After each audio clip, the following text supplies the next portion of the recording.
Sinwar, जो tunnel के अंदर, क्योंकि हमास की यह खासियत है कि टनल के अंदर ही हमास के आतंकी रहते हैं, तो ऐसे में यह शख्स आगे बढ़ता है, लेकिन इसके साथ हमेशा छोटे बच्चे या फिर वो होस्टेजेस होते हैं जिसको 1 साल पहले इजराइल से लेकर गए थे। लेकिन ये याहिया सिनवार, जिसके हाथ में हमेशा एक बैग होता है, ये कहा जाता है कि इस बैग में डायनामाइट होते हैं, विस्फोटक होते हैं। अगर इस पर आईडीएफ की ओर से हमला किया जाता है, छोटे छोटे बच्चे जिनको बंधक बना लिया है, जिनके परिवार के लोगों को बंधक बना लिया है, उसको मार गिराना बड़ी चुनौती है। कि अगर याहिया सिनवार को निशाना आईडीएफ ने बनाया तो इन बच्चों को, इन होस्टेजेस को, जो इजराइल के रहने वाले हैं, उनको भी नुकसान हो सकता है।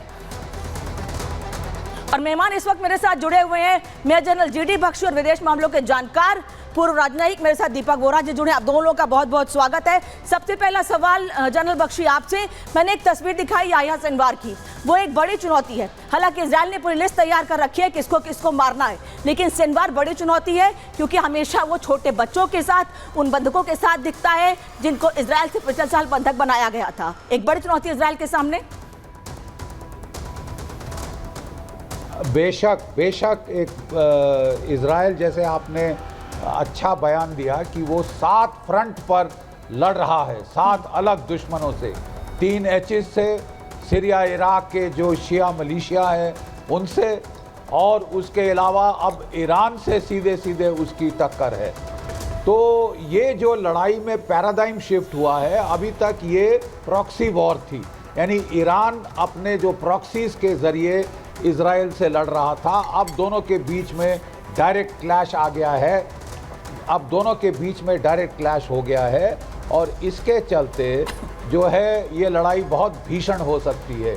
कल 7 का जो है, कल 7 अक्टूबर का दिन है जिस दिन हमास ने ये हमला किया था इजराइल के ऊपर, और 1200 इजरायली नागरिक बेदर्दी से मार डाले गए थे, औरतों का बलात्कार हुआ था, बच्चों को मार डाला गया था बहुत बेदर्दी से, और इजराइल ने बदला बखूबी लिया है।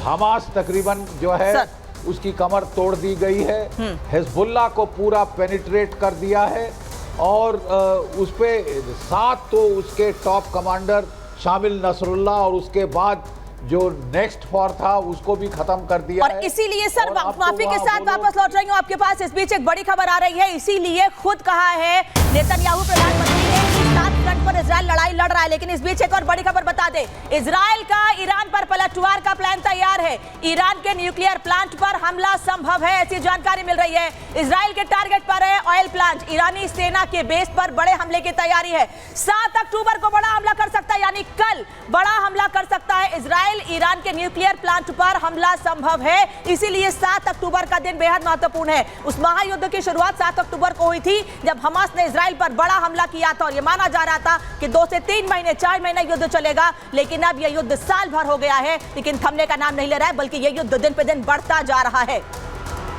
अब इजराइल का प्लान कैसे तैयार है, इजराइल ने क्या तैयारी कर रखी है 7 अक्टूबर को लेकर अपने दुश्मनों को जवाब देने के लिए, ये बता देते हैं आपको। ईरान पर विध्वंस हमला करना तय माना जा रहा है इजराइल की ओर से, क्योंकि ईरान ने इजराइल पर बैक टू बैक मिसाइलें दागी थी। इजरायली वॉर कैबिनेट की मंजूरी मिल चुकी है, ऑपरेशन ट्रूथफुल प्रॉमिस 2 लॉन्च होगा, और इसी में ईरान पर हमला किया जाएगा, जिसमें निशाने पर ईरान के परमाणु ठिकाने होंगे, ईरान के पोर्ट रिफाइनरी पर हमला संभव है, ईरान की सरकारी बिल्डिंग भी निशाने पर होगी। इसके अलावा IRGC मुख्यालय पर भी हमला कर सकती है आईडीएफ। साथ ही ईरानी बॉर्डर के पास उड़े हैं अमेरिकी विमान, ऐसी जानकारी मिल रही है, यानी अमेरिका पूरी तरह से तैयार है इजराइल की मदद करने के लिए, और करता भी आ रहा है। फारस की खाड़ी में F-35 फाइटर जेट्स देखे गए हैं, जबकि 4 अमेरिकी विमानों ने उड़ान भरी है। हमने इसके पहले भी तस्वीर आपको दिखाई थी कि कैसे अमेरिका ने इजराइल की मदद के लिए तैयारी कर रखी है, अपने फाइटर जेट तैनात कर दिए हैं।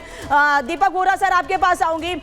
अपने लोगों की रक्षा के लिए, अपने देश की रक्षा के लिए इजराइल ने तैयारी तो पूरी कर ली है, लेकिन ये तैयारी 7 अक्टूबर कल का दिन बेहद महत्वपूर्ण रहने वाला है। क्या कुछ बड़ा हो सकता है इस तैयारी के बीच इजराइल की? आभारी हूँ मैम, आपके चैनल पे बहुत अच्छा लगता है, बहुत कुछ सीखता हूँ, खासतौर से जब जनरल बख्शी होते हैं ना, ही इज आउटस्टैंडिंग, उनके मुकाबले का कोई नहीं है, इसकी जानकारी बहुत ज्यादा है। मैं आपसे इतना अर्ज करना चाहता हूँ मैम कि हम लोग सब बात कर रहे हैं कि कल क्या होगा। 7 अक्टूबर 1 साल पूरा हो गया। मैं सिर्फ एक संदेश पढ़ देता हूँ मैम, आप खुद समझ जाएंगे। You are very intelligent.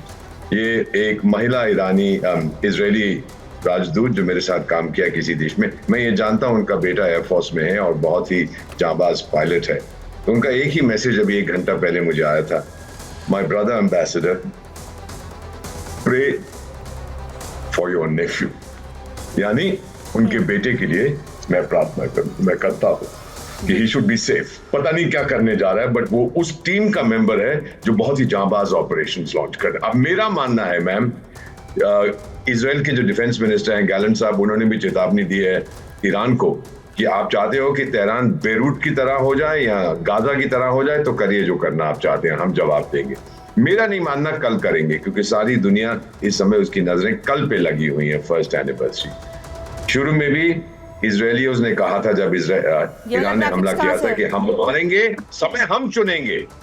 मेरा ख्याल है वो समय चुन के मारेंगे इन अ फ्यू डेज, शायद कल नहीं होगा, पर जब मारेंगे न्यूक्लियर उनके इंस्टॉलेशंस को और उनके इंफ्रास्ट्रक्चर को बुरी तरह से तहस नहस कर देंगे। जी दीपक सर, वापस लौट रही हूँ आपके पास। मेजर जनरल बख्शी भी लगातार मेरे साथ जुड़े, लेकिन इस बीच एक और बड़ी खबर बता देते हैं। हिजबुल्लाह का एक और कंपनी कमांडर ढेर हो गया है। आतंकी हैदर अली तवीब को आईडीएफ ने ढेर कर दिया है। केफर केला कंपनी कमांडर था अली तवीब। उत्तरी इजराइल में एंटी टैंक मिसाइलें छोड़ता था तवील, जिसे ढेर कर दिया गया। जनरल बख्शी, पहले कई कमांडर्स को मारा गया, इजराइल बता रहा है कि हिजबुल्लाह पर कैसे हमले कर रहा है। उसके बाद नसरुल्लाह को मारा 7 दिन के भीतर सफेद दिन। अब तवील को ढेर कर दिया, एक और कमांडर ढेर। खत्म होगा हिजबुल्लाह?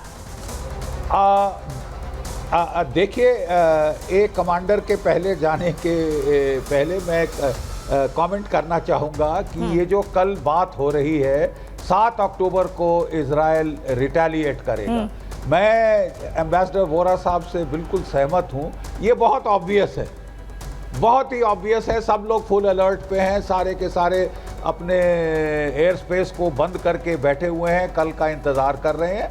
मेरा ख्याल कल जो पलटवार होगा वो ज़्यादा हमास और हिजबुल्लाह और हौती पे होगा। एंड ईरान को मेरा ख्याल वो कल का दिन बहुत ऑब्वियस बन जाता है। It is too patently obvious and you would like your enemy to be not so ready to meet you. मतलब ये तो ये बात हो गई कि मैं आ रहा हूँ, अब बिल्कुल तैयार हो जाओ और निशाना लेके बैठ जाओ, ऐसा नहीं होगा। क्या स्ट्राइक करेगा इजराइल, ये बहुत ज़रूरी है। किस चीज़ को स्ट्राइक, क्या टारगेट सेट स्ट्राइक करेगा?